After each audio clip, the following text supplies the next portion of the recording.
그 상권이 뭐 홍대가 뜨고 어디가 뜨고 어디가 죽고 계속 옮겨 이렇게 서울에서 이렇게 돌아가면서 가는 것 같긴 한데 코로나 종식 혹은 아니면 코로나가 계속 이렇게 이어진다고 했을 때 상권이라고 하는 데는 어떻게 좀 변화가 코로나 상관없이 기존의 부동산 상권 관련된 패러다임이 되게 많이 바뀌었어요. 그 바뀐 게 이제 코로나 때문에 더 심화된 거예요, 사실은. 상권 같은 것들이 아까 얘기한 것처럼 급격히 왔다 갔다 한다고 했잖아요. 네. 그죠? 사실 MZ세대가 되게 큰 역할을 했어요. 특히 Z세대, 밀레니얼 세대 말고요. Z 제너레이션이 태어나면서 이 디지털의 스마트폰을 갖고 있는 세대인데 되게 재밌게 오프라인 공간을 좋아해요. 근데 이 친구들이 이제 특성이 뭐냐면은 되게 다양한데 차별적인 걸 좋아해요. 차별적인 거. 그러니까 그럼 오프라인 공간도 굉장히 차별적이어야 되는 거예요. 아예 차별적인 공간들, 뭐 예를 들어서 경기단길 같은 데는 굉장히 차별적이죠. 갑자기 뭐 시장 안에 재밌는 것들이 생겼으니까요. 그 익선동 같은 경우에도 그 남루한 건물들이 있는데 딱 들어가면 한옥이 쫙 나타났었고요. 그죠? 근데 그 안에 들어가면 되게 모던한 게 있고 하니까. 근데 상권 자체가 차별적으로 계속 변화하지 않으면 거긴 무너져요. 그리고 상권이 한번 무너지면 절대 되살아나기 힘들어요. 아 그러니까 그 자체에서 계속 개별적으로 변화가 있어야 당연히 된다는. 변화가 있어야 돼요. 네. 근데 이게 만약에 그 유니크함이 없어지는 순간 망가지기 시작할 거예요, 사실은. 그러니까 저는 뭐 익선동 같은 경우에 이게 완전히 상권이 폐허가 되지는 않을 텐데 지금 익선동에 있는 새로 생긴 카페들 보면 예전의 맛을 잃었어요. 어디선가 본 듯한 거예요, 사실은. 자본이 들어와서 그냥 자본이 들어온 거예요. 네. 2018년부터 들어온 자본에 만들어진 카페들은 뭐 자기들이 봤을 때 굉장히 모던하고 이상하다고 하는데 예를 들어서 그거예요. 익선동 같은 경우에 어떤 경성시대의 어떤 역사성 같은 것들이 있거든요. 왜냐면 조선인들이 좀 쫓겨날 뻔 했는데 경성 안에서 그거를 지켜준 어떤 그런 역사성이 있는데 거기에다 생뚱맞게 교토에서 본 듯한 것들을 집어넣은 거예요, 사실은. 그거 왜 여기서 봐요? 교토 가서 보면 되는데요. 그러니까 이게 거대한 트렌드의 변화는 이미 있었고 이 코로나가 터지면서 더 심화된 거예요. 그러니까 차별적인 공간 경험을 못하는 상권은 더 심각하게 망가지는 거예요. 최근에 신당동 갔다 오셨잖아요. 예. 그러니까 신당동은 이제 완전 차별적인 공간 경험을 시작을 하는 거죠. 거기는 진짜 이러면 또 그런데 하여튼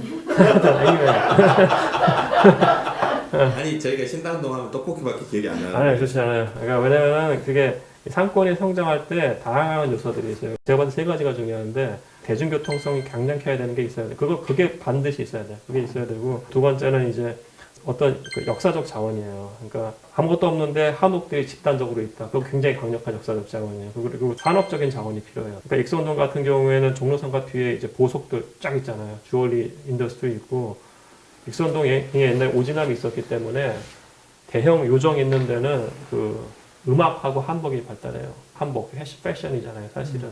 그러니까 그것과 관련된 인더스트리가 있는 거예요. 그러니까 역사성하고 이제 어떻게 보면 산업적인 자원이죠. 근데 신당동 그게 있어요. 신당동이 원래 일제시대 때 계획적으로 구획된 데이기 때문에 적산 가옥이 있던 데고 그쪽에 청구역 뒤로 가보면 지금도 한옥이 남아있는 동네가 있어요. 그러니까 역사적인 그게 있는 거고 그리고 이제 신당역 같은 경우에 바로 동대문 상권 바로 뒤잖아요. 그리고 여기는 패션에서도 샘플하고 패턴하는 사람들이 모여 있어요.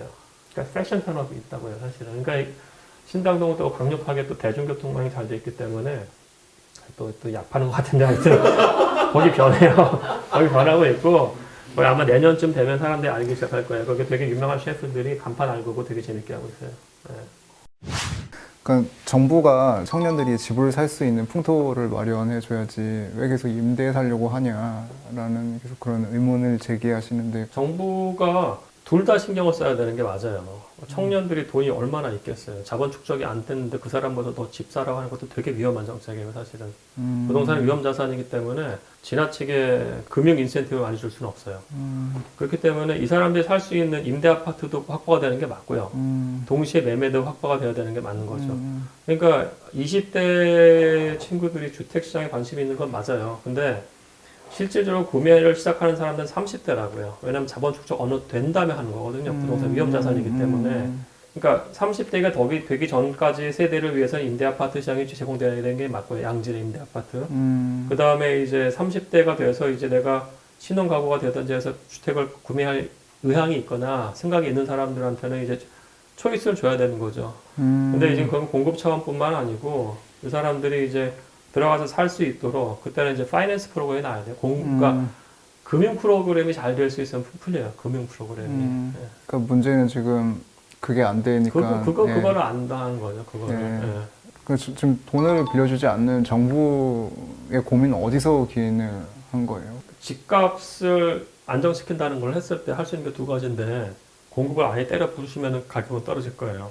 아니면 두 번째는 이제 수요 측면에서 이 사람들이 그 매매 시장을 못 가게 막는 거죠. 대출할 수 있는 금액을 낮추고 파이낸스 일으킬 수 있는 레버리지를 또 낮춰버리는 거죠. 예, 그래서 그럼 아예 참여 자체를 못 하니까 그게 된 거죠. 그렇게 된 거고. 근데 이게 되게 웃긴 거는 뭐냐면은 만약에 그렇게 되면은 엄마 아빠가 부자인 애들만 집을 사요, 사실은. 예.